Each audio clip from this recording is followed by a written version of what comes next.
नमस्कार व्यूअर्स, मैं हूं अमीश देवगन।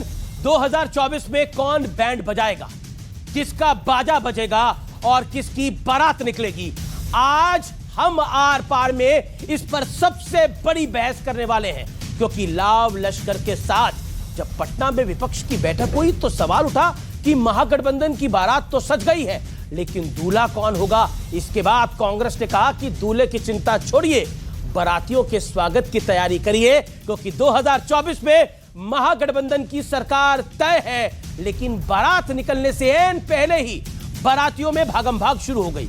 शरद पवार की पार्टी दो टुकड़ों में बंट गई और इन सब के बीच विपक्ष को मिल रहे झटकों का सिलसिला यही नहीं थमा। सूरत की कोर्ट के बाद अब गुजरात की हाई कोर्ट ने भी राहुल गांधी को कोई राहत नहीं दी है और मोदी सर ने मामले में दोषी राहुल को 2 साल की सजा बरकरार रखी है। यानी मौजूदा स्थिति के हिसाब से राहुल गांधी 2024 का चुनाव नहीं लड़ सकते हैं। और इसी बीच प्रधानमंत्री मोदी ने विपक्ष पर तीखा प्रहार वार करते हुए कहा कि सभी भ्रष्टाचारी एक साथ आ जाएं या फिर कितनी भी साजिशें कर ले मेरे खिलाफ, भ्रष्टाचारियों को मैं छोड़ूंगा नहीं। यानी क्योंकि उन्होंने यह भी कहा जो डर जाए वो मोदी नहीं। लेकिन सबसे बड़ा सवाल है, क्या एक के बाद एक झटकों के बीच क्या विपक्ष 2024 की मजबूत तैयारी कर पाएगा? आज इसी सवाल पर होगी देश की सबसे बड़ी बहस। आर पार में 2024 का बैंड बाजा और बारात।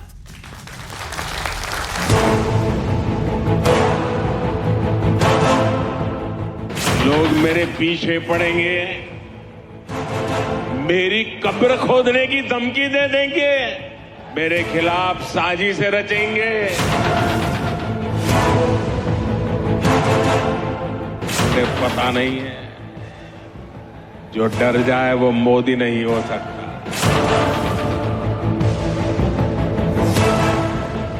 पटना में महागठबंधन की कवायद क्या शुरू हुई, मानो विपक्ष की कोशिशों पर शनि की छाया पड़ गई, क्योंकि विपक्ष का पश्चिम में सबसे मजबूत किला दरक गया।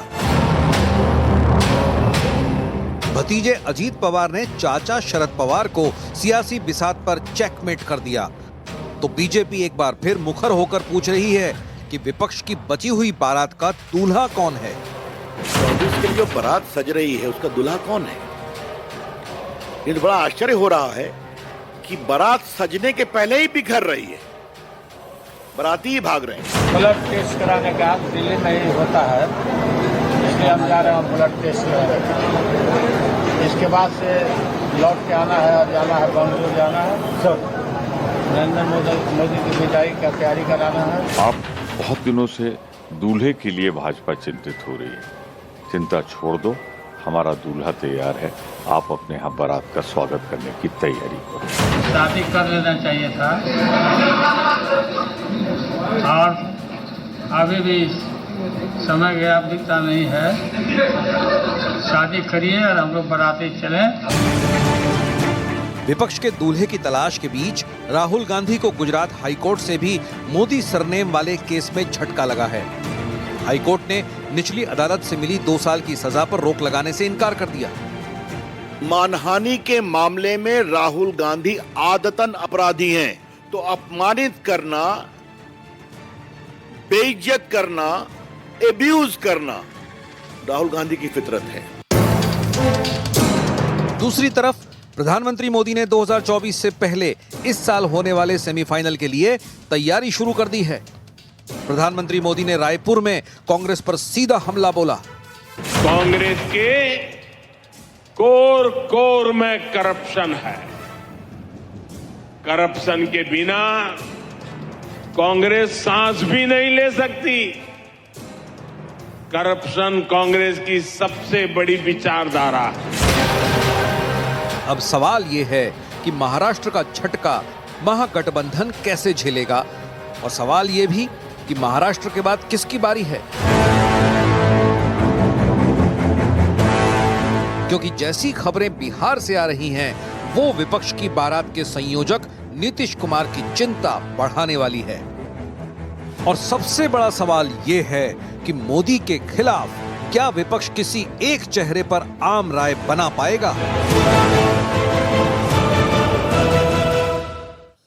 तो स्वागत है आपका एक बार फिर 2024 के इस बड़े कार्यक्रम में जिसका नाम है बैंड बाजा और बारात। ये कोई फिल्मी कहानी नहीं है, ये राजनीतिक पटकथा है जो बीते हफ्ते हमने देखी। मेरे साथ बात करने के लिए गौरव भाटिया हैं, भारतीय जनता पार्टी के राष्ट्रीय प्रवक्ता, सुप्रीम कोर्ट के सीनियर एडवोकेट। मेरे साथ रोहन गुप्ता है, पार्टी कांग्रेस के प्रवक्ता, खासतौर पर अहमदाबाद से आए हैं आज इस चर्चा में हिस्सा लेने के लिए। मेरे साथ राजकुमार भाटी हैं, प्रवक्ता समाजवादी पार्टी से, जोरदार तालियों से इनका भी अभिनंदन। मेरे साथ बृजमोहन श्रीवास्तव है, उनका अभिनंदन है, प्रवक्ता एनसीपी के शरद पवार यानी शरद पवार गुट के। मेरे साथ मृत्युंजय तिवारी है, प्रवक्ता आरजेडी के, उनका भी अभिनंदन है, खासतौर पर बिहार से आए हैं। यानी आज बिहार से, महाराष्ट्र से और अहमदाबाद से हमारे साथ खास मेहमान है, उनके लिए, तीनों के लिए जोरदार तालियां।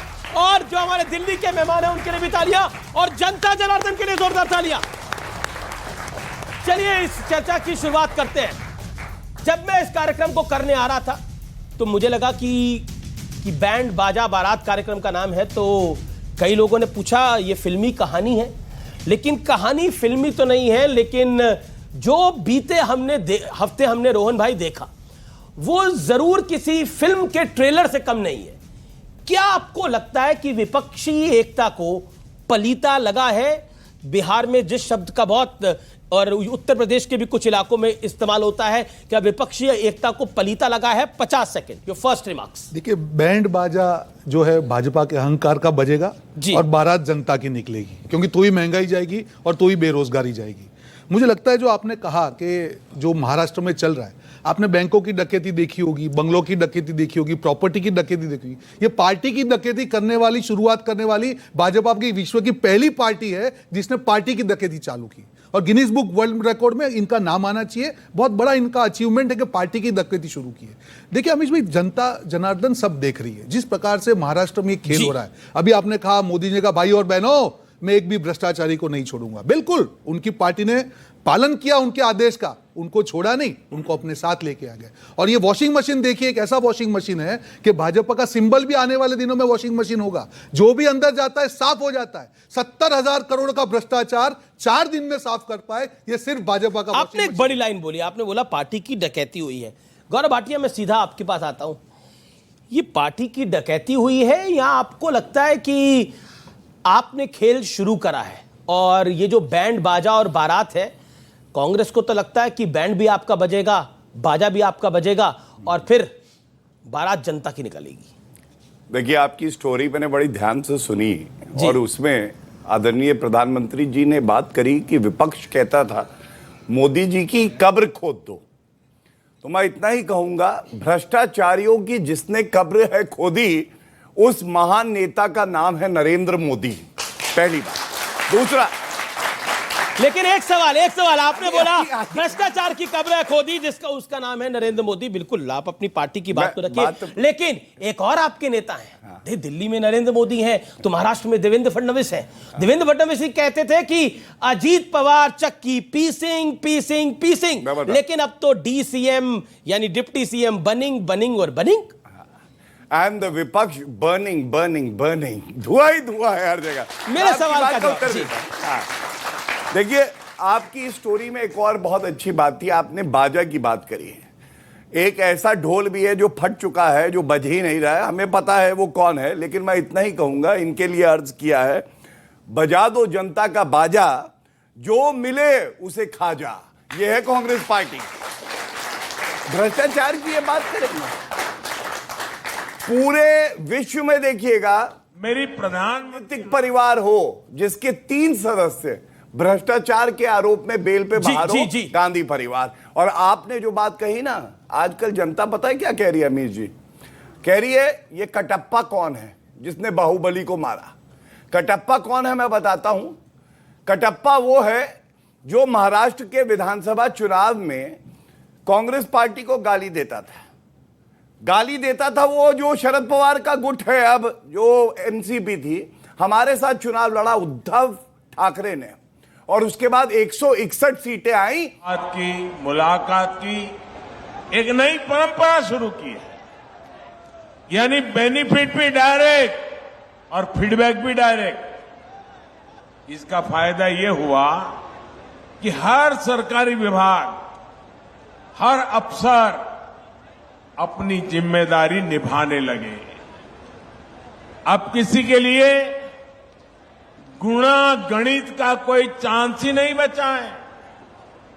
साथियों, जिन दलों ने अतीत में भ्रष्ट और नाकाम सरकारें चलाई, वे आज लाभार्थी का नाम सुनकर तिलमिला जाते हैं। आजादी के इतने साल बाद लोकतंत्र का सही लाभ अब सही मायने में सही लोगों तक पहुंचा है। वरना पहले लोकतंत्र के नाम पर सिर्फ गिने चुने लोगों के हित साधे जाते थे, गरीब की कोई पूछ नहीं थी। भाजपा सरकार में लाभार्थी वर्ग आज सच्चे सामाजिक न्याय और सच्चे सेक्युलरिज्म का उदाहरण बन गया है। हम पूरी ताकत लगा रहे हैं कि हर योजना के आखिरी लाभार्थी को खोजकर उस तक पहुंचकर उसे योजना का लाभ पहुंचाएं। जानते हैं इसका सबसे बड़ा लाभ क्या हो रहा है? भाई, जब सरकार खुद ही पहुंच रही है तो क्या हो रहा है?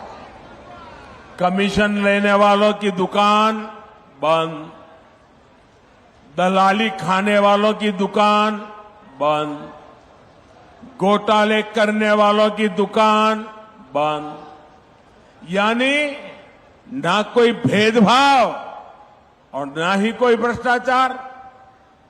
साथियों, बीते 9 वर्षों में हमने सिर्फ एक परिवार और एक पीढ़ी के लिए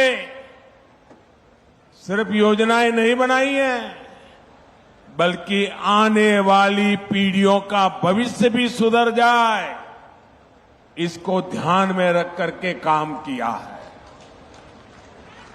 अब जैसे गरीबों के घर की योजना है, अभी तक देश में 4 करोड़ से अधिक परिवारों को पीएम आवास योजना के पक्के घर मिल चुके हैं।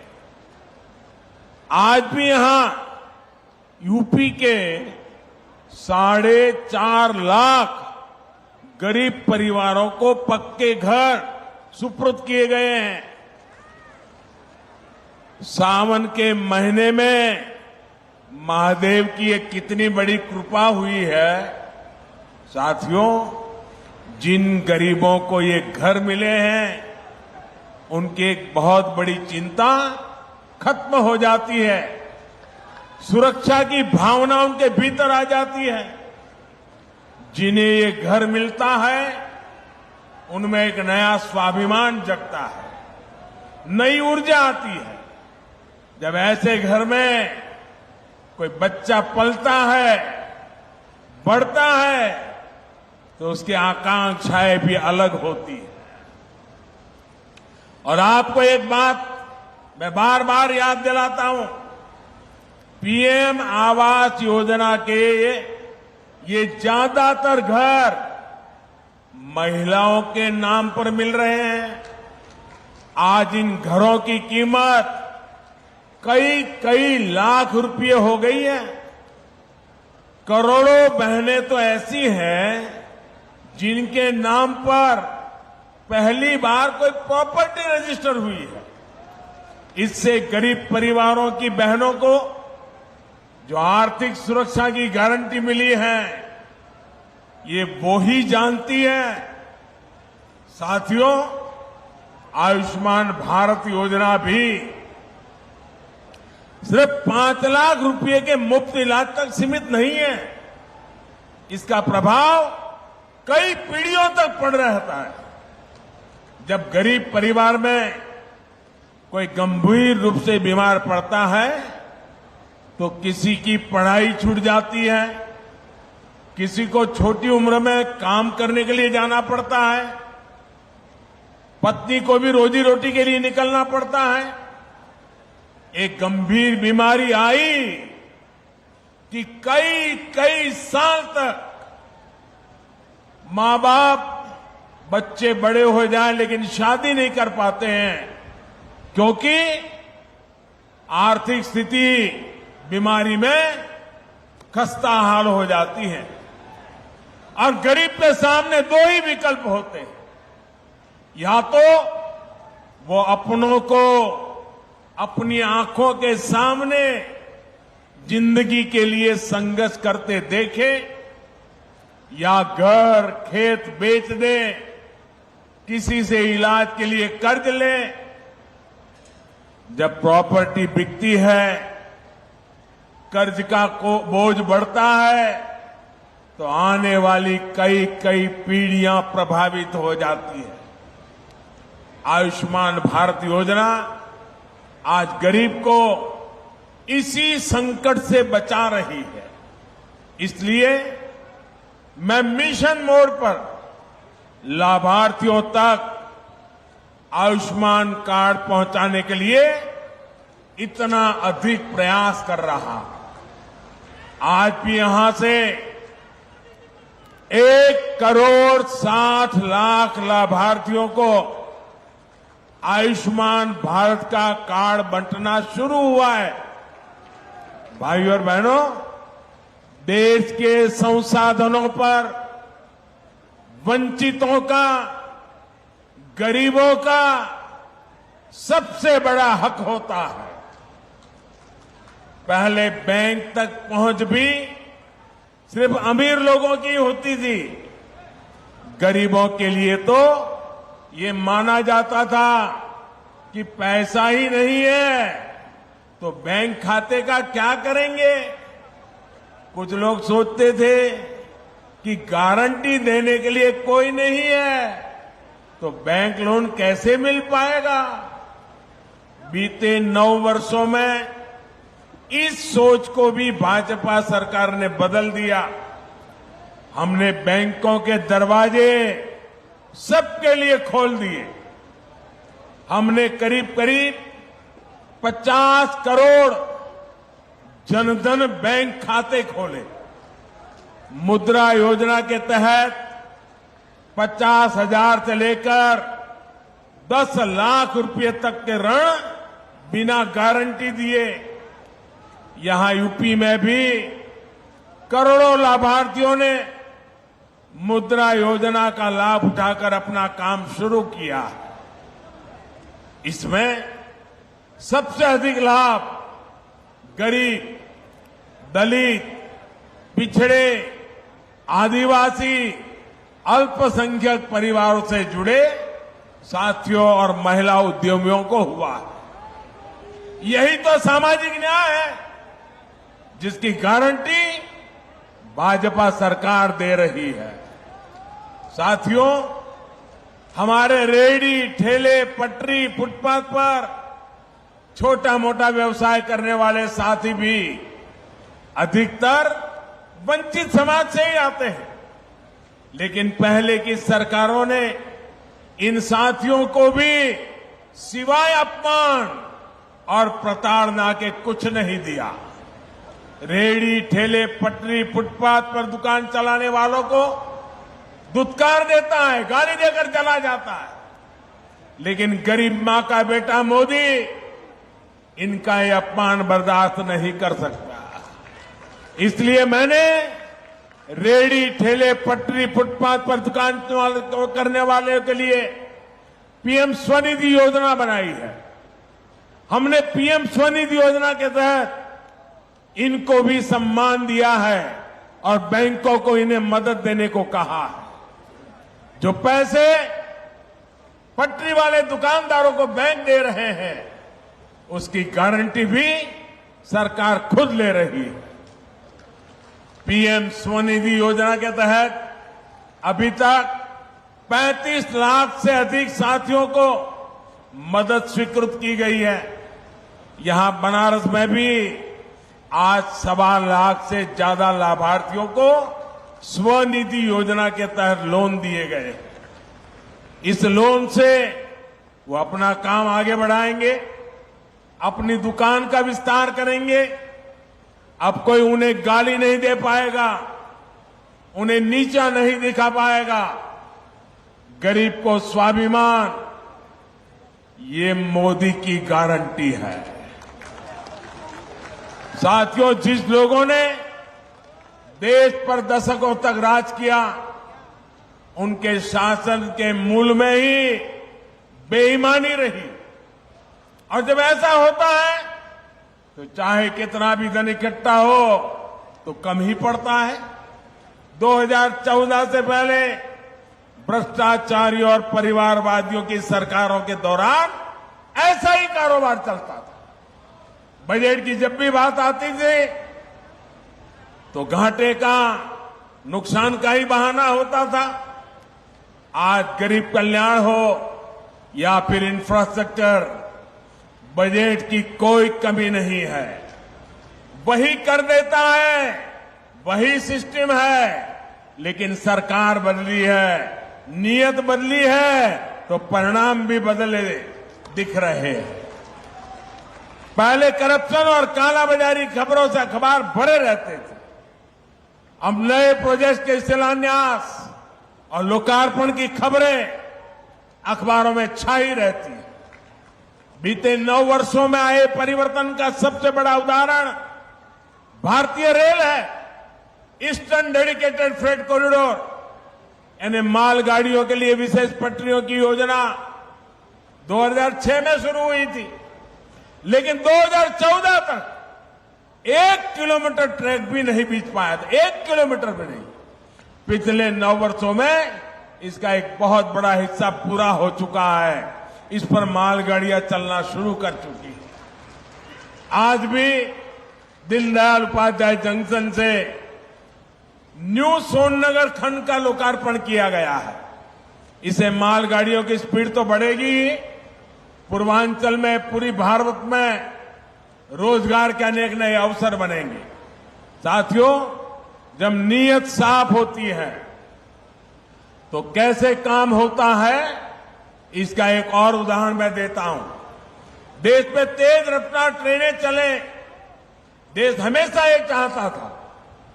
इसके लिए पहली बार देश में करीब 50 साल पहले राजधानी एक्सप्रेस की शुरुआत हुई। राजधानी एक्सप्रेस चलाई गई, लेकिन इतने साल में भी ये राजधानी एक्सप्रेस सिर्फ 16 रूटों में ही चल पाई है। 50 साल हो गए, सिर्फ 16 रूट। इसी तरह 30-35 साल पहले शताब्दी एक्सप्रेस भी चल पड़ी, लेकिन शताब्दी ट्रेन भी 30-35 साल में अब तक 19 रूटों पर ही सेवा दे रही है। इन ट्रेनों से अलग एक वंदे भारत एक्सप्रेस है, और बनारस के पास तो देश की पहली वंदे भारत का खिताब है। 4 साल में ये ट्रेन 25 रूट पर चलनी शुरू हो चुकी है। आज भी गोरखपुर से 2 नई वंदे भारत एक्सप्रेस को हरी झंडी दिखाई गई है। एक ट्रेन गोरखपुर से लखनऊ के लिए चली है और दूसरी अहमदाबाद से जोधपुर रूट पर चली है। देश के मध्यम वर्ग में ये वंदे भारत इतनी सुपरहिट हो गई है कि कोने कोने से इसके लिए डिमांड आ रही है। वो दिन दूर नहीं जब वंदे भारत देश के कोने कोने को कनेक्ट करेगी। भाइयों और बहनों, बीते 9 वर्षों में काशी की कनेक्टिविटी को भी बेहतर करने के लिए अभूतपूर्व काम हुआ है। यहां जो विकास कार्य हो रहे हैं वो रोजगार के अनेकों नए अवसर भी बना रहे हैं। अब जैसे पिछले वर्ष काशी में 7 करोड़ से ज्यादा पर्यटक और श्रद्धालु आए थे। सिर्फ 1 साल में काशी आने वाले पर्यटकों की संख्या में 12 गुना बढ़ोतरी हुई। 12 गुना। पर्यटक बढ़े हैं तो इसका सीधा लाभ यहां के रिक्शा वाले को हुआ है, दुकानदारों को हुआ है, ढाबा होटल चलाने वाले साथियों को हुआ है, बनारसी साड़ी का काम करने वाले हो या फिर बनारसी पान वाले मेरे भाई, सभी को इससे बहुत फायदा हो रहा है। पर्यटक बढ़ने का बहुत बड़ा लाभ हमारे नाव चलाने वाले साथियों को हुआ है। शाम को जो गंगा आरती होती है उस समय नावों पर कितनी भीड़ होती है ये देख मैं भी हैरत में पड़ जाता हूं। आप लोग ऐसे ही बनारस को संभाले रहिए। साथियों, बाबा के आशीर्वाद से वाराणसी के तेज विकास की यात्रा चलती रहेगी। और मैं एक बार काशी वासियों का और भी धन्यवाद करना चाहता हूं। पिछले दिनों काशी में नगर निगम के चुनाव हुए थे। आप सबने विकास की यात्रा को समर्थन किया, विकास में विश्वास करने वालों को जिता करके भेज दिया और काशी में एक अच्छा व्यवस्था खड़ी करने की दिशा में आप लोगों ने जो सहयोग दिया, तो काशी के सांसद के नाते आप सबके इस सहयोग के लिए मैं आज जब आपके बीच आया हूं तो हृदय से आपका आभार भी व्यक्त करता हूं। एक बार फिर आप सभी को विकास कार्यों की बहुत बहुत बधाई और पवित्र सावन मास के अवसर पर आप सबको अनेक अनेक शुभकामनाएं। हर हर महादेव।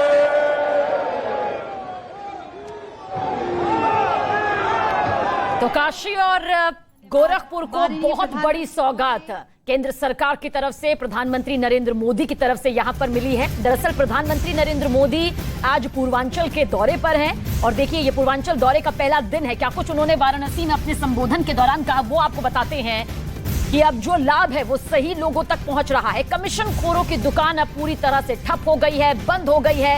दलाली खाने वालों की दुकान बंद हो चुकी है, यानी कि अब बीच का जो एक शख्स हुआ करता था वो नहीं है।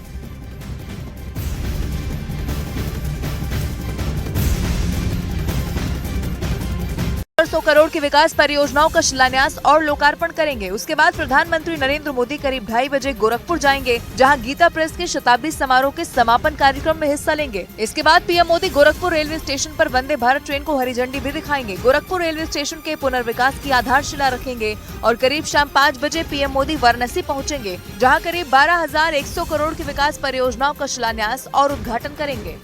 कर्नाटक के मंगलुरु में मूसलाधार बारिश से बप्पानाडु श्री दुर्गा परमेश्वरी मंदिर में घुटनों तक पानी भर गया, जिसकी वजह से दर्शन करने पहुंचे श्रद्धालुओं को काफी दिक्कतों का सामना करना पड़ा। क्योंकि बप्पानाडु श्री दुर्गा परमेश्वरी मंदिर में जिधर भी नजर पड़ी सिर्फ पानी ही पानी दिखाई दिया, लेकिन श्रद्धालुओं ने हार नहीं मानी और वो दर्शन करने के लिए घुटनों तक भरे पानी को पार कर मंदिर में पहुंच गए। पिछले कई दिनों से हो रही मूसलाधार बारिश ने वहां ऐसी तबाही मचाई कि मंदिर के अंदर ही नहीं बल्कि उसके चारों तरफ बारिश का पानी भर गया, जिसे देखकर ऐसा लगा मानो मंदिर जमीन के बजाय किसी नदी पर बना हो। मध्य प्रदेश के पन्ना में आसमानी बिजली गिरने से 3 लोगों की दर्दनाक मौत हो गई, जबकि एक की हालत गंभीर बताई जा रही है। बताया गया कि शहर में अचानक से ही बादलों की गड़गड़ाहट के साथ तेज बारिश होने लगी, जिसकी वजह से पन्ना के धर्मपुर थाना क्षेत्र के पास कुछ राहगीर सड़क किनारे बने एक मकान में ही रुक गए। इस दौरान आसमान से बिजली गिरी और 3 लोगों की मौके पर ही मौत हो गई। वहीं एक आदमी गंभीर रूप से जख्मी भी हो गया। हादसे के बाद चीख पुकार मचने लगी। वहां मौजूद लोगों ने इसकी जानकारी पुलिस को दे दी, जिसके बाद पुलिस ने उन तीनों के शव को कब्जे में लेकर पोस्टमार्टम के लिए भेजा और घायल युवक को इलाज के लिए अस्पताल में भर्ती करा दिया। उत्तर प्रदेश के फतेहपुर जिले में आसमानी बिजली गिरने से 6 लोगों की मौत हो गई। बीते 4 दिनों से उत्तर प्रदेश के अलग अलग जिलों में हो रही मानसून की बारिश ने कोहराम मचा दिया। कई लोगों के घरों में पानी आ गया, कहीं सड़कें दरिया बन गई, जिसकी वजह से लोगों को काफी परेशानी का सामना करना पड़ा। पश्चिमी उत्तर प्रदेश के कई शहरों में बारिश के बाद बाढ़ जैसे हालात बन गए। इस बीच मौसम विभाग ने उत्तर प्रदेश के 15 जिलों में भारी बारिश का अलर्ट जारी कर दिया। मौसम विभाग ने तेज बारिश के साथ आसमानी बिजली गिरने की भी चेतावनी दी। हालांकि बीते 4 दिन में उत्तर प्रदेश के कई जिलों से आसमानी बिजली गिरने की कई घटनाएं सामने आ चुकी हैं। फतेहपुर जिले के अलग अलग इलाकों में बिजली गिरने से 6 लोगों ने जान गंवा दी, जबकि 5 लोग गंभीर रूप से झुलस गए। घटना के बाद जिला प्रशासन ने दैवीय आपदा राहत कोष से मृतकों के परिजनों को आर्थिक मदद देने का ऐलान किया। केरल के कोट्टयम में भारी बारिश की वजह से सड़कों पर पानी का सैलाब उतर आया। वहां पिछले कई दिनों से हो रही मूसलाधार बारिश की वजह से घरों में घुटनों तक पानी भर गया, जिसकी वजह से लोगों का जीना मुहाल हो गया, क्योंकि कोट्टयम में भारी बारिश से नदियों और नहरों के करीब बसे लोगों के घरों में घुटनों तक पानी भर गया। हालात इतने बिगड़ गए कि उन्हें वहां से पलायन करना पड़ा। यही नहीं, सड़कों पर बारिश का पानी भरने से गाड़ियों की रफ्तार पर भी ब्रेक लग गया, जिससे लंबा जाम भी लग गया। मौसम विभाग ने इडुक्की, मलप्पुरम, कोझिकोड, वायनाड, कन्नूर और कासरगोड में भारी बारिश का अलर्ट जारी कर दिया। हालांकि पहले से हो रही बारिश ने केरल की कई नदियों में पानी के स्तर को बढ़ा दिया, जिससे निचले इलाकों में पानी भर गया। और उत्तर प्रदेश के मेरठ में मूसलाधार बारिश की वजह से पूरा शहर पानी पानी हो गया। सड़क से लेकर इमारत तक हर जगह सिर्फ और सिर्फ पानी नजर आया, जिसने लोगों की परेशानी को बढ़ा दिया और लोगों को सड़कों पर करीब 2 फीट तक भरे पानी से होकर गुजरना पड़ा। मेरठ से जो तस्वीरें सामने आई उसमें गाड़ियां पानी में डूबी हुई दिखाई दी। सुबह सुबह स्कूल के लिए निकले बच्चे भी गहरे पानी में साइकिल चलाकर जाते हुए दिखे, जबकि कुछ बच्चे घुटनों तक भरे पानी से होकर ही गुजरने को मजबूर थे। पानी के बीच एक टेम्पो खराब हो गया, जिसको टेम्पो चालक धक्का देकर ले जाता हुआ दिखा। अपने अपने घरों से काम के लिए निकले लोग भारी बारिश के बाद सड़कों पर भरे पानी की वजह से बेहद परेशान दिखे। कर्नाटक के मंगलुरु में मूसलाधार बारिश से बप्पानाडु श्री दुर्गा परमेश्वरी मंदिर में घुटनों तक पानी भर गया, जिसकी वजह से दर्शन करने पहुंचे श्रद्धालुओं को काफी दिक्कतों का सामना करना पड़ा। क्योंकि बप्पानाडु श्री दुर्गा परमेश्वरी मंदिर में जिधर भी नजर पड़ी सिर्फ पानी ही पानी दिखाई दिया, लेकिन श्रद्धालुओं ने हार नहीं मानी और वो दर्शन करने के लिए घुटनों तक भरे पानी को पार कर मंदिर में पहुंच गए। पिछले कई दिनों से हो रही मूसलाधार बारिश ने वहां ऐसी तबाही मचाई कि मंदिर के अंदर ही नहीं बल्कि उसके चारों तरफ बारिश का पानी भर गया, जिसे देखकर ऐसा लगा मानो मंदिर जमीन के बजाय किसी नदी पर बना हो। उत्तर प्रदेश के हापुड़ जिले में मानसून की पहली बारिश से लोगों को जहां गर्मी और उमस से थोड़ी राहत मिली है, तो वहीं जल भराव की वजह से शहर के कई इलाके पानी में डूब गए। और इस बीच हापुड़ के महमूदपुर गांव के पास बने अंडरपास में पानी भरने से लोगों की परेशानी बढ़ गई। वहां से जो तस्वीरें सामने आई उसमें अंडरपास पूरी तरीके से पानी में डूबा हुआ नजर आया। इस दौरान वहां से कार गुजरी जो अंडरपास के करीब गहरे पानी में पहुंचकर बंद हो गई। कार सवार ने काफी देर तक कार को आगे बढ़ाने की कोशिश की, लेकिन कार बंद होने के बाद कार में बैठे 2 लोग बाहर निकलकर गाड़ी पर ही बैठ गए, जो अंडरपास में भरे पानी के निकलने का इंतजार करने लगे, क्योंकि नाली न होने की वजह से अंडरपास में भरे पानी को मोटर की मदद से निकालने का काम किया जा रहा था। राजस्थान के कई जिलों में मौसम विभाग ने भारी बारिश को लेकर अलर्ट जारी कर दिया। मतलब राजस्थान में अगले 24 घंटे तक आसमान से पानी की शक्ल में आफत बरसेगी और अगर ऐसा हुआ तो फिर वहां रहने वाले लोगों की मुसीबत बढ़ जाएगी, जो पहले से ही लगातार हो रही भारी बारिश से बेहाल है।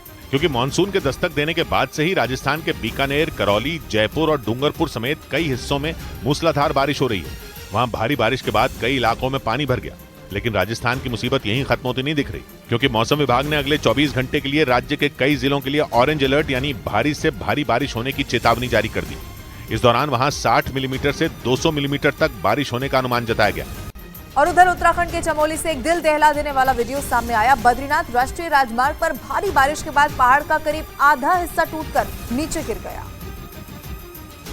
जिसकी वजह से वहां आसपास के लोगों में चीख पुकार मच गई और हाईवे पर घंटों तक लंबा जैम लग गया, क्योंकि हाईवे पत्थरों के गिरने के बाद पूरी तरीके से ब्लॉक हो गया। पहाड़ दरकने की जो तस्वीर सामने आई वो बेहद डराने वाली थी, क्योंकि बद्रीनाथ राष्ट्रीय राजमार्ग तेज बारिश के बाद अचानक से ही भरभराकर पहाड़ से पत्थर बरसने लगे, जिसके बाद जो जहां था वो वहीं रुक गया और देखते ही देखते पहाड़ से गिरे पत्थरों के टुकड़े पूरे हाईवे पर बिखर गए। बताया गया कि कुछ दिन पहले ही चमोली के छिनका का ये रास्ता ठीक होने के बाद खोला गया था, जहां से एक बार फिर से पहाड़ दरकने की घटना सामने आई।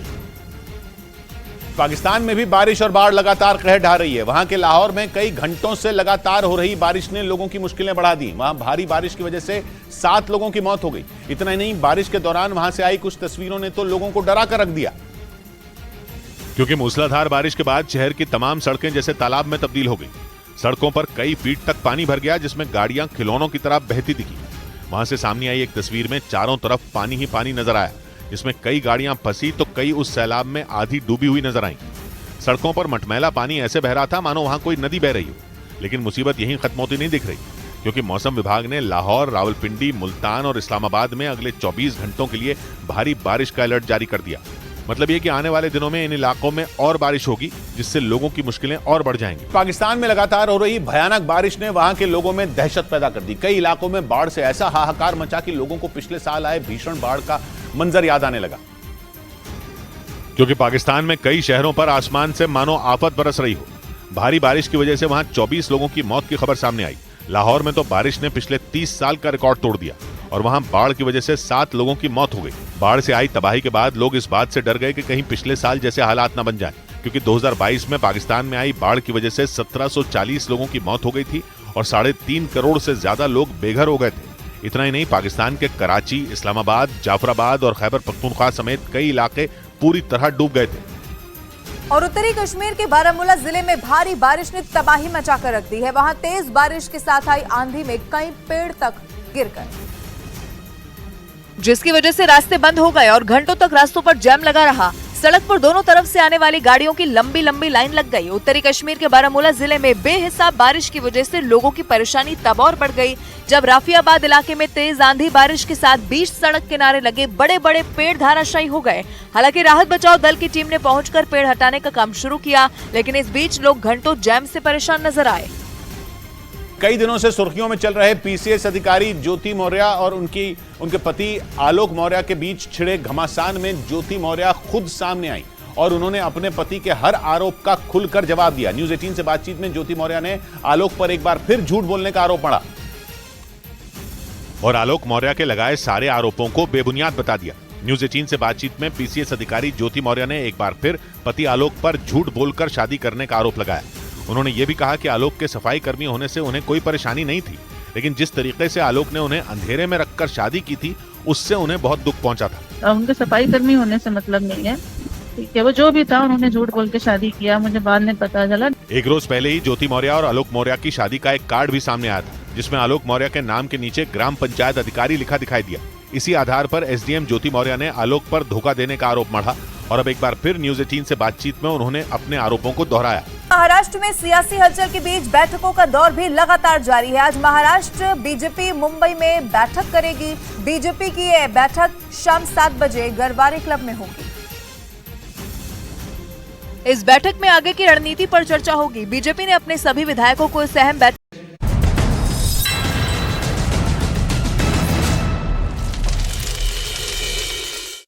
वेलकम बैक व्यूअर्स, आप देख रहे हैं न्यूज 18 इंडिया पर।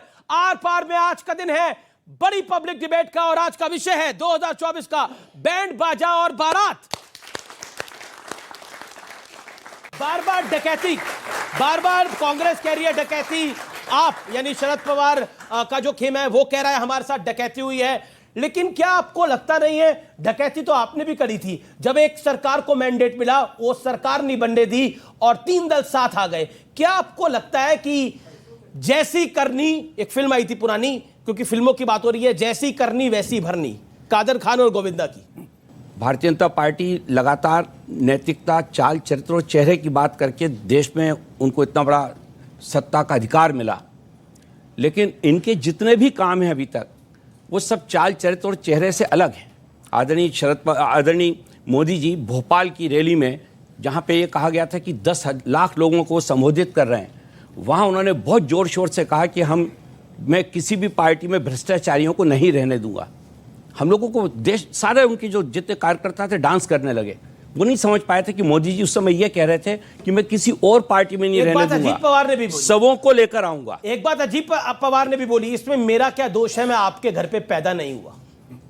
ये उन्होंने भी बोली। ये बात बिल्कुल सच है, ये बात बिल्कुल सच है। उनके परिवार में पैदा हुए वो, लेकिन उनके घर में पैदा नहीं हुए। जो उनको हक मिला वो हक तो पवार परिवार का ही मिला ना, पवार परिवार का मिला। ये बात भी सच है, उतनी सच है, ठीक है, इससे इनकार नहीं किया जा सकता। ठीक है, मृत्युंजय और फिर राजकुमार भाटी, मैं आपके पास आऊंगा पहला कमेंट। लेकिन गौरव भाटिया, एक छोटा सा रिएक्शन इस बात के ऊपर कि आप लोग जो बार बार इसकी बात हो रही है कि भ्रष्टाचार की आप बात करते थे, लेकिन आज उन्हीं के साथ हो गए।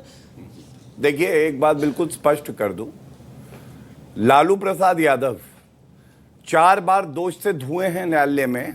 मोदी जी की सरकार थी। हमने देखा अनिल देशमुख जो शरद पवार के आसपास घूम रहे थे, कार्रवाई किसने करी? देखिए, ऐसा है, इनके लिए यही कहावत है, ऐसा कोई सगा नहीं जिसे इन्होंने ठगा नहीं। और मैं क्यों कहता हूं, ये लोग जो महाराष्ट्र में हुआ अमीश जी, वो अंदरूनी मामला है एनसीपी का, लेकिन छाती पीट रहे भाजपा ने कर दिया, लॉन्ड्री मशीन, गंदगी इतनी क्यों कर रहे हैं?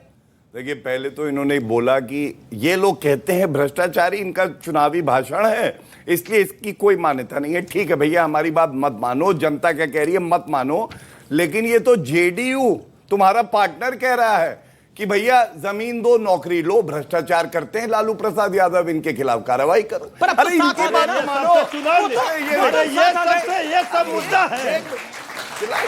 देखिए, एक बात पक्की है, दम होगा तो बौखलाएगा कोई नहीं। देंगे, राशन का ठिकाना है भैया, राशन तो भैया डाटा खूब दिखाएंगे, आटा मिल नहीं रहा, टमाटर मिल नहीं रहा, मिर्ची हो गया अमीर जी 160 रुपये। अरे काहे मिर्ची खा रहे हैं? मिर्ची खाएंगे, काहे मिर्ची खा रहे हैं इतनी? भाई मिर्ची अदरक तो बिहार वाले खाते हैं। बोला ममता जी आई थी, ममता जी आई थी। अरे सुनिए ना, हमें बिहारी इतना अच्छा तो आता नहीं है। ममता जी आई थी, थोड़ा रसगुल्ला खाते। रसगुल्ला जनता को खिलाएंगे, हम नॉन रोटी मिर्ची खाएंगे। सुनिए लेकिन भाजपा मलाई खाएगी, वो कह रहे हैं हम नून रोटी और मिर्ची खाएंगे, रसगुल्ला जनता को खिलाएंगे। देश को ही खा लेंगे। अच्छा जवाब है। डाटा देते हैं, आटा नहीं, तो याद आ गया जो पाकिस्तान कभी कहता था कि हमें कश्मीर चाहिए, वह आटा नहीं है, ये है मोदी जी की ताकत। अरे आटा में पाकिस्तान आ जाइए, पाकिस्तान आ गया, आटा में पाकिस्तान का क्या संबंध? पब्लिक के भी सवाल आएंगे फिर। अमीर जी, ये तरीका ठीक हाँ, नहीं है, मैं अपनी बात बोलूंगा। दूसरी बात, क्योंकि खाने की करी, तो राजनीति के परिप्रेक्ष्य में भी कह देता हूं, मुंह में दांत नहीं, पेट में आत नहीं, और चले हैं बिरयानी खाने पाकिस्तान चले गए। जब दांत नहीं था, आंख नहीं था, तो पाकिस्तान का बिरयानी खाने चले गए। बोल लिया, अब आपने बोल लिया, अब मैं जवाब देता हूं। सुनो, एक समय ऐसा था कि 26/11 के मुंबई आतंकवादी हमले हुए, मनमोहन सिंह जी से पूछा आर्मी ने, हम नेस्त नाबूद कर देंगे, कर नहीं पाए। नरेंद्र मोदी जी ने आर्मी को खुली छूट दी, घुस के ठोका पाकिस्तान को। ये फर्क है। अभी सुनिए, आपने बात लीजिए, ये नरेंद्र मोदी 140 करोड़ हिंदुस्तानियों की ताकत है।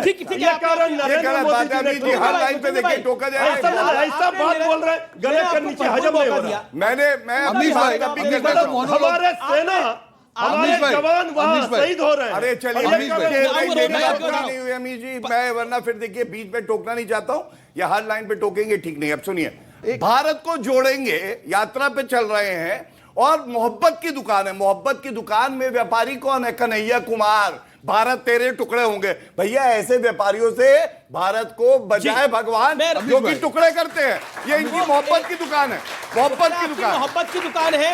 लेकिन कन्हैया कुमार, अगर कन्हैया कुमार को रखेंगे तो मोहब्बत की भाई, रोहन जी की बारी है, रोहन जी की बारी है, निवेदन को स्वीकार करें। ओके ओके, आप मोहब्बत की दुकान, मोहब्बत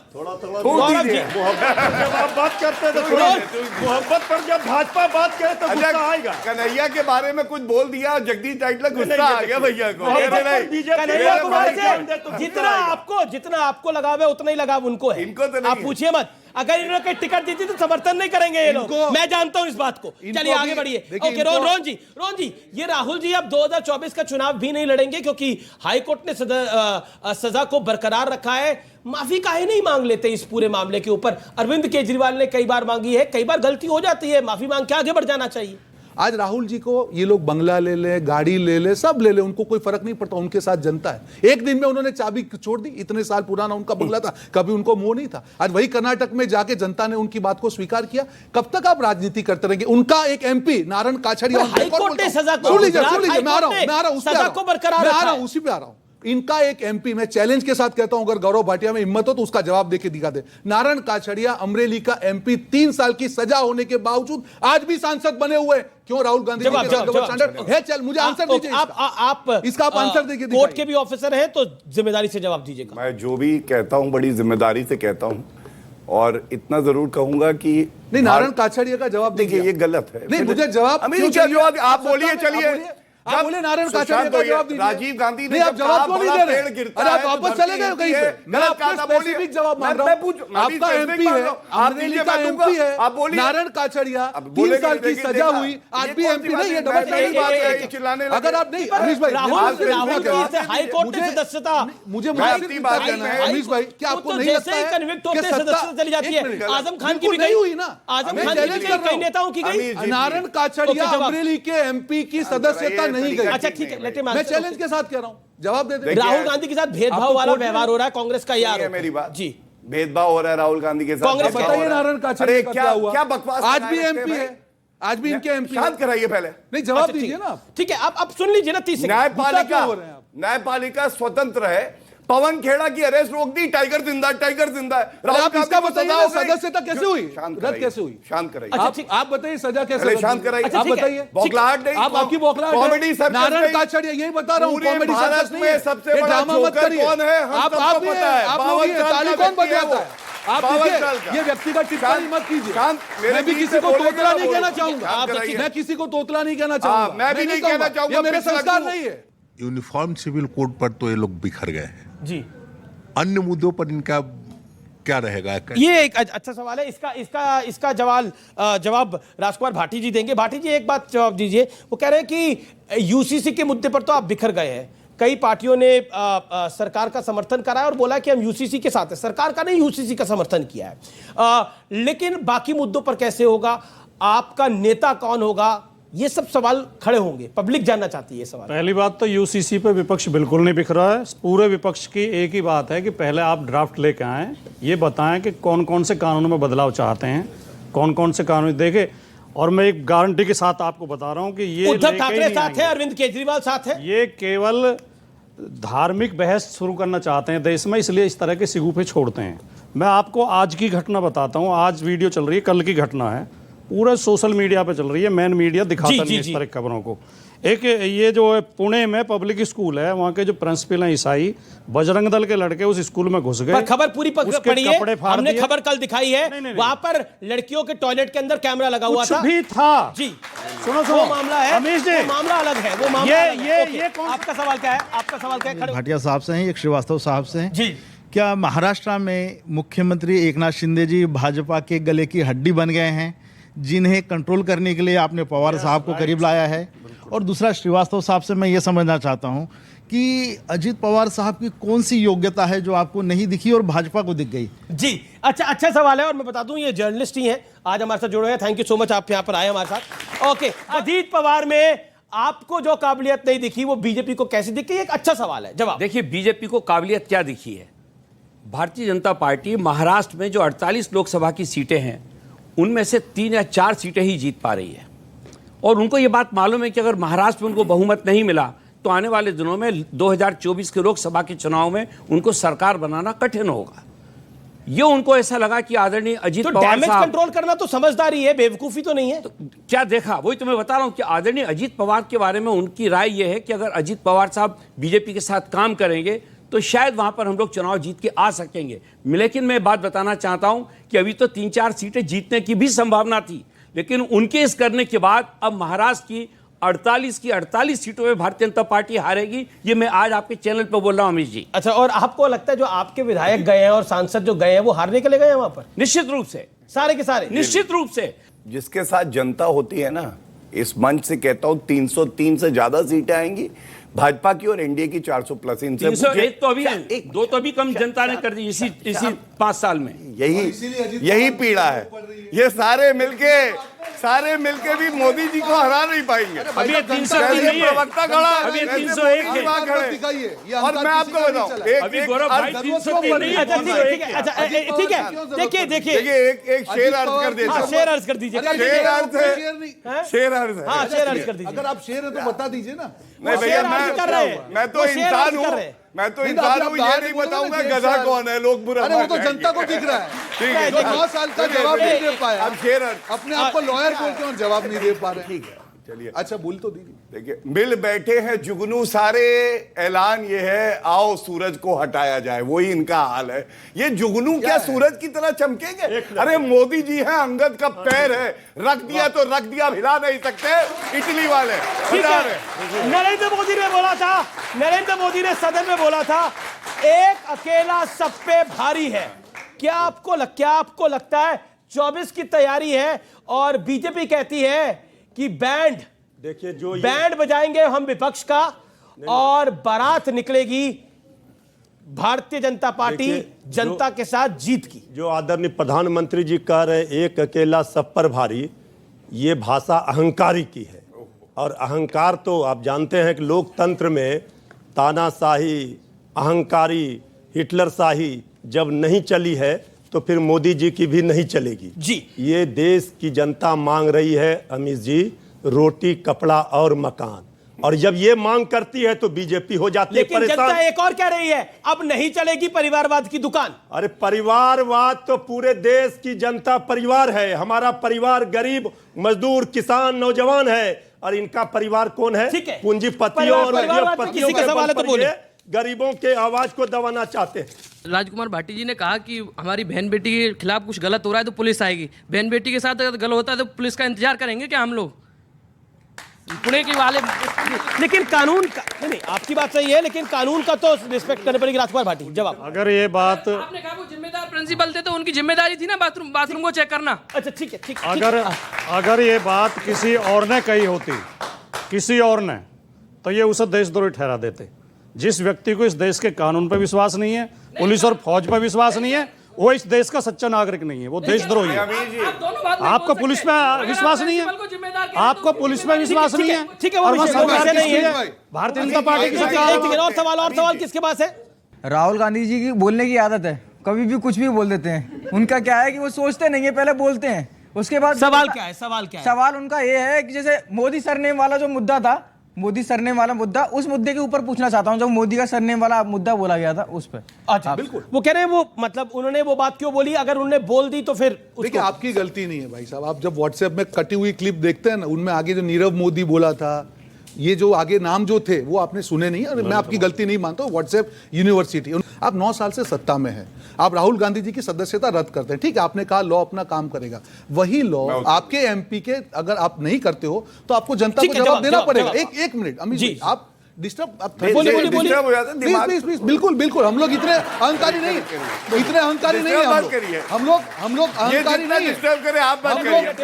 हम लोग देखिए, ये भले ताली बजवा ले, सब कुछ करा ले, 9 साल से एक जवाब नहीं दे पाए। आप अपनी बारी में शांत रहे, आप हंसते रहिए, आप भी मुस्कुराते रहिए, लेकिन मुझे यकीन है राहुल गांधी मौका नहीं देगा। बिल्कुल 9 साल से जो पार्टी सत्ता में है आज अपने दोगलेपन का जवाब नहीं दे पाई। और भाई साहब के बाल बहुत अच्छे हैं, मैं सुरक्षा ऊपर वाले से कहूंगा कि उस्तरा लेके ना घूमे। ये अहंकार महाराष्ट्र में टूटा था, 2024 में उस्तरा आपके सर पे घूमेगा। वादा है कांग्रेस की, बता दीजिए। जनता तय करेगी, बिल्कुल अहंकार नहीं। सरकार कांग्रेस पार्टी की बनेगी, जनता तय करेगी। पार्टी की बनेगी, मैं कभी कितनी आएंगी जनता तय करेगी। कौन होगा? जनता तय करेगी, जनता तय करेगी। बिल्कुल, हम अहंकारी नहीं है, बिल्कुल करेगी। मेरे भाई ने एक बहुत कितनी सीटों पे उस्तरा घूमेगा सवाल पूछा, और मैं समझता हूं कि बहुत वाजिब सवाल था। यहां से उत्तर क्या आया था, आपने जब बताया लड़कियों के टॉयलेट के बाहर कैमरा लगा था तो इन्होंने कहा जो भी हुआ कुछ भी नहीं करना चाहिए। बजरंग दल को अधिकार है क्या गुंडागर्दी करने का? नहीं, आप जवाब। अरे आप क्यों गुंडागर्दी कर रहे हैं? मेरे भाई है, गले लगी है, आप क्यों मुझे ऐसे ताड़ रहे हैं यार? मत करिए। सुनिए, मैं अपनी बात, प्रिंसिपल को पीटेंगे जाके, पुलिस में मुकदमा दर्ज कराते, कानून है, कानून का राज है। आप भूल गए, इस तरह अगर गुंडागर्दी करेंगे, ये वो पार्टी है, लड़के हैं, लड़कों से गलती हो जाती है, इन्हें कानून वानून की चिंता नहीं है। चिल्लाए यहाँ पे। दूसरा, अभी यहाँ पे बात हुई, उन्होंने कहा राहुल गांधी ने ऐसा कहा वैसा कहा। इन्होंने कहा व्हाट्सएप यूनिवर्सिटी से ज्ञान लेके आते हैं। जनता व्हाट्सएप यूनिवर्सिटी से ज्ञान नहीं लेके आती है। जनता व्हाट्सएप बना देती है। हमारे देश की न्यायालय को व्हाट्सएप यूनिवर्सिटी बनाते हैं। हाई कोर्ट ने फैसला दिया, ये किसी व्हाट्सएप का तो फैसला नहीं है, हाई कोर्ट का। आपने उस कौन का लड़का था जिससे सवाल पूछा था, आपने इनको बोल दिया कि इनका जो ज्ञान है ये व्हाट्सएप यूनिवर्सिटी का है। हाई कोर्ट ने जो फैसला दिया वो व्हाट्सएप यूनिवर्सिटी का है। देखिए, ये लॉयर हैं तो भी इनका ये हाल है, कहां से कहां बात को जोड़। मैंने क्या कहा कि राहुल गांधी, उन्होंने राहुल गांधी जी की स्पीच का कहा। मैंने ये कहा, अगर पूरी स्पीच आप देखते हैं, उन्होंने नीरव मोदी की बात की और ऐसे मोदी बात जो देश के छोड़ के चले। पहली बात। दूसरी बात, आज इतने लॉयर हैं, आज इनको ये नहीं मालूम है आज सदस्यता रद्द कौन करता है? सदस्यता कौन रद्द करता है?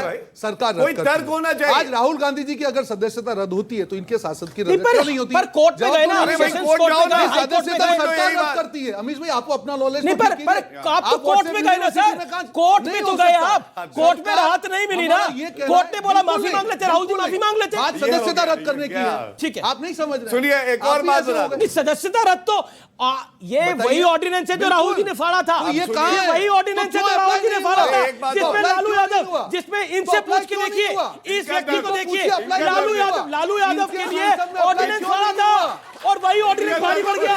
ये विधि का विधान था, ये विधि का विधान था। लालू जी स्वस्थ रहे। लालू जी का इंटरव्यू मैंने अपने जर्नलिज्म के करियर में बहुत पहले करा था। लेकिन मैं एक आपसे पूछना चाहता हूं, आप मुझे बताइए, जब लालू जी की सदस्यता गई थी तो आप खुश थे?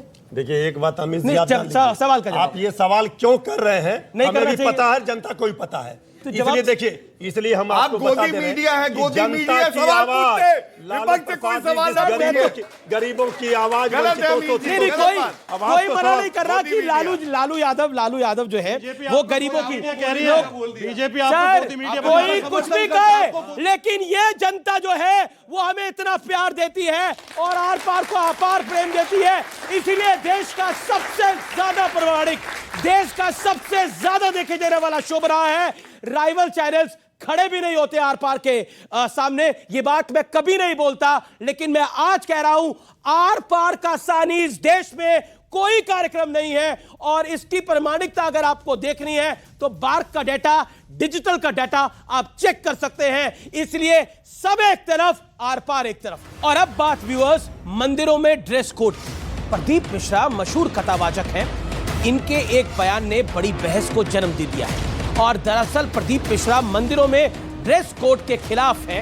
प्रदीप मिश्रा का कहना है कि भगवान को कपड़ों से कोई मतलब नहीं है, उनका लेना देना तो भक्त की आस्था और श्रद्धा से है।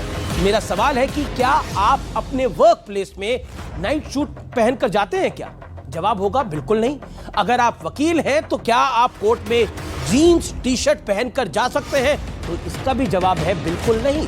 अगर आप दोस्तों के साथ पार्टी करते हैं तो क्या आप शादी का लहंगा या शेरवानी पहनकर जाते हैं? जवाब होगा नहीं। तो मंदिरों में आपके कपड़े कैसे हो, इस पर विवाद क्यों है? ये तो कॉमन सेंस यानी सामान्य ज्ञान की बात है कि मंदिर आस्था का प्रतीक है, केंद्र है, फैशन शो का कोई ऑडिटोरियम नहीं। वहां लोगों को ईश्वर में लीन होने के लिए जाना चाहिए या फिर अपनी फैशन स्किल के प्रदर्शन के लिए। हमें कोई अधिकार नहीं है कि हम मंदिरों में अपने असभ्य कपड़ों के जरिए दूसरों को असहज महसूस कराएं। आजादी सबका अधिकार है, लेकिन आजादी के साथ जिम्मेदारियों का बोझ भी आता है।